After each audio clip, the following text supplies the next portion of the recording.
Have you ever been in a situation where you're completely stuck, right? You're looking at two paths, two very different roads, and the pressure to choose one feels like the weight of the entire world is resting on your shoulders.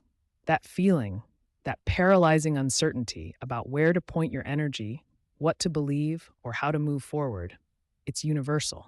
It's the friction between what we think we know and the sheer, overwhelming reality of the choices we face every single day. Today, I want to look at a piece of wisdom that speaks directly to that internal chaos. A verse from the Quran that isn't just about theology, but about the very architecture of how we navigate disagreement and find our anchor. It's from Surah Ash-Shura, verse 10. It says, "In whatever you may differ, O believers, the verdict thereon rests with God. Say, therefore, such is God my Lord, in him I have placed my trust, and to him I always turn." Now, when I read that aloud, I don't hear a command. I hear a profound, almost liberating surrender. It's not about winning an argument or proving a point. It's about recognizing the boundary of your own control. Think about it like this. When you're trying to navigate a complex maze, you spend so much energy trying to control every single turn, every shadow, every potential dead end. You get exhausted, you get frustrated, and you end up lost. But this verse suggests a different kind of navigation. It suggests that when you encounter a difference in opinion, a conflict, or even just a deep, fundamental disagreement about a path forward, the ultimate authority isn't in the immediate outcome or in the strength of your own argument. It rests with something infinitely larger. This is where I want to bring in an analogy for me. Think of your life as a massive, intricate knot of yarn. When you're trying to pull a specific thread through a tight spot, that's your ego, your desire to be absolutely right, your need to control the narrative. You pull and you pull and you get tangled. You focus so intensely on the tension of that single thread that you miss the pattern of the whole weave.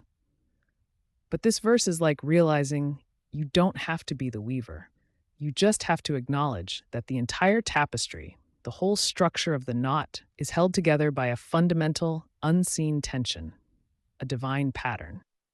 When you differ from someone, when you see the world differently, the verse invites us to step back from the fray and recognize that the final judgment, the ultimate resolution, isn't a win or a loss in the immediate debate.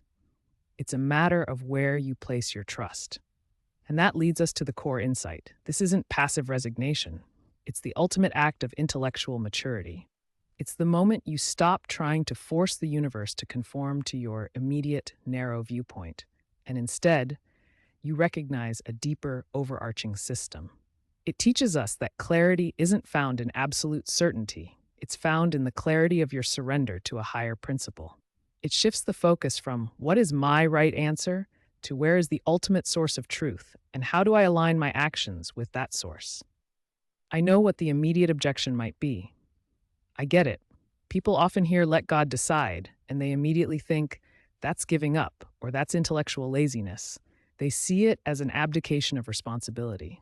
And honestly, that's a very human fear. We are wired to be agents of change, to be the ones who solve the problem. If you hand the reins over, you feel like you've lost your power. I've felt that tightness in my chest, that urge to immediately jump in and fix things, because that's what survival instinct tells us to do. But the real challenge here is realizing that true power isn't in controlling the outcome. It's in controlling your response to the outcome. It's the difference between being a frantic, panicked squirrel trying to hoard every single nut and being a calm, patient river that flows around the obstacles, knowing the water itself is the ultimate force. So, what does this look like in the messy reality of your Tuesday afternoon? It means when you're in a disagreement, maybe with a friend, a colleague, or even with a deeply held personal beliefs, instead of immediately launching into a rebuttal, you pause, you take a breath, and you mentally ask, if I truly trust in this ultimate reality, what is the most constructive, least damaging path forward for me right now? It's about choosing a posture of humility that allows you to listen to the other side and, crucially, to listen to the quiet, steady voice inside you that knows the bigger picture. It's about choosing trust over the need to be right. We're talking about shifting from being the frantic weaver trying to force a single thread to being the observer who recognizes the entire beautiful, complex pattern of the whole. So, as we close this circle, we return to that initial feeling of being stuck that I started with, that feeling of being paralyzed by the choice between two roads. But now, instead of seeing those roads as opposing forces to be conquered, I see them as different strands in a larger, unfolding design. The pressure to choose one path is what creates the knot.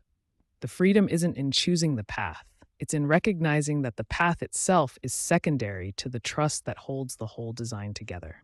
If the ultimate resolution isn't about winning the argument, but about aligning your trust with a source beyond your immediate control, then what does that mean for the way you approach your next difficult decision?